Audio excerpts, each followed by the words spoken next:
कधी बसताना माकड हाडाच्या वेदना जाणवल्या आहेत का? किंवा बसून उठताना अगदी तीव्र वेदना माकड हाडाकडे जाणवल्या आहेत का?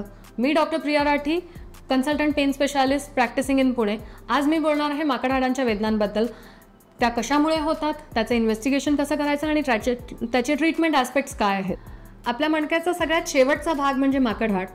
3 ते 4 हाडांच्या जुळण्यापासून हे हाड बनलेलं असतं आणि याला खूप इम्पॉर्टंट मसल्स आणि लिगामेंट्सचे अटॅचमेंट असतात. आपण जेव्हा बसतो तेव्हा वेट ट्रान्समिशनमध्ये पण कॉक्सिक्सचा किंवा माकड हाडाचा खूप महत्त्वाचा रोल असतो. सो काय कारणास्तव ह्या वेदना होऊ शकतात? सगळ्यात महत्त्वाचं म्हणजे खूप वेळपर्यंत बसणे किंवा लठ्ठपणा, प्रेग्नन्सी आणि ट्रॉमा. जेव्हा तुम्ही चालता चालता पायऱ्या उतरता उतरता पडला असाल तर त्यावेळेस तुम्हाला माकड हाडाला इजा होण्याचे चान्सेस खूप जास्त असतात.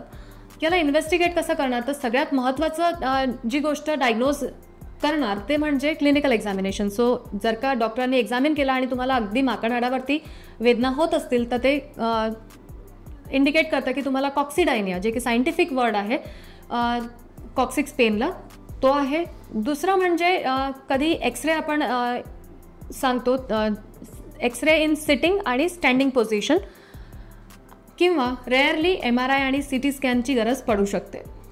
या गोष्टीची ट्रीटमेंट जी आहे पेन मॅनेजमेंटमध्ये ती म्हणजे गँग्लियॉन इम्पायर इंजेक्शन, ज्यामध्ये आपण कॉक्सिक्सच्या जस्ट समोर असणाऱ्या नसांचा जो गठ्ठा असतो त्याला आपण ब्लॉक करतो आणि त्याद्वारे येणाऱ्या ज्या वेदना असतात त्या आपण कमी करू शकतो.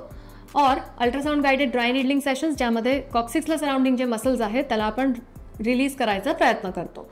थँक्यू.